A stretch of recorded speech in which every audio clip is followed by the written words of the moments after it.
Sarel Gaur MD. So let's continue the conversation about teleradiology. Last year, I was working for a group. I was working as a teleradiologist from home, and I was billing per case. And I would send a record of all the cases I read in that night to the group for billing. So I actually have some real data here that I can review with you guys. So how many total work RVUs did I do? So I actually calculated this out, and this is actually kind of fun. I never did this before. But I calculated it out. I actually ended up reading about 84 work RVUs in those 6 hours. And I was just curious, that actually comes out to about 14 work RVUs per hour. So, is that a lot? Is that a little? Where does that stand? It's actually pretty fast. And, I don't consider myself a fast reader. But I think what it is again, I'm not trying to brag. I'm not just trying to say anything about the number of work RVUs I did. I wasn't trying to really do more or less. What I was trying to do was actually keep up with the rate of the cases. The cases were coming from the hospitals. So we're talking about 3 hospitals in San Gabriel Valley. One is 400 beds. The smallest is about 100 beds. And there's one sort of in the middle. And literally I was basically just trying to keep up. So cases would come in at all 3 hospitals and all the lists. And I'm just basically trying to keep up with the list. And in general, I was able to do that. So some things to keep in mind as far as work RVUs go. So MRI probably gives you the most work RVUs per case, but CT is a lot more commonly done. And then ultrasound is kind of the lowest for work RVUs, but they're probably the fastest to read.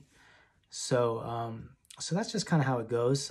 Importantly, the CT ab-pel, I would say as far as work RVUs, as far as ER imaging, that's kind of the workhorse. It's a study you get good at reading because you see a lot of them, and the work RVU value is still pretty high.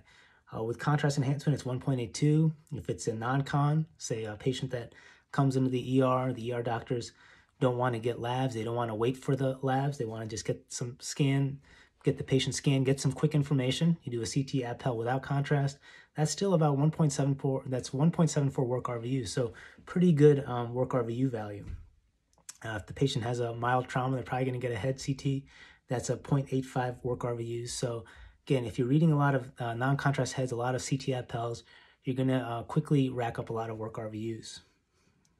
So how much compensation is there potentially for 6 hours worth of work performed from home as a teleradiologist working in the evening hours, 6 p.m. to midnight? So again, like I said, basically read about 84 work RVUs.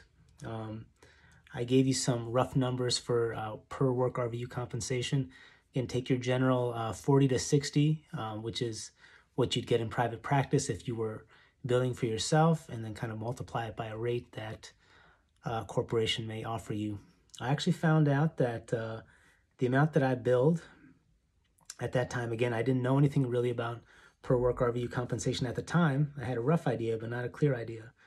Ends up being that I was being paid about $30, $31 per work RVU. So there you go. So that's kind of a little snapshot of working as a teleradiologist, getting paid per case, how many work RVUs you can get through. Not all the work RVUs are created equal. Just keep in mind that, we try to measure productivity, but it's hard. It's hard because every case is different. And I think what teleradiologists learn is that the cases that show up in the ER setting are different. They're different than cancer workups. They're different than outpatients. They're just different cases. There's a different patient population that shows up in the ER. And once you understand that patient population, once you gain experience and know what that patient population has and what kind of diagnoses are there, and especially if you spend time in a certain geographic area, for example, San Gabriel Valley, if you learn what was going on there and the types of patients that are there, ESRD, cirrhosis, once you learn that, you can become very efficient and very talented and well-compensated teleradiologist serving the community. All right, guys, Sarel Gaur MD.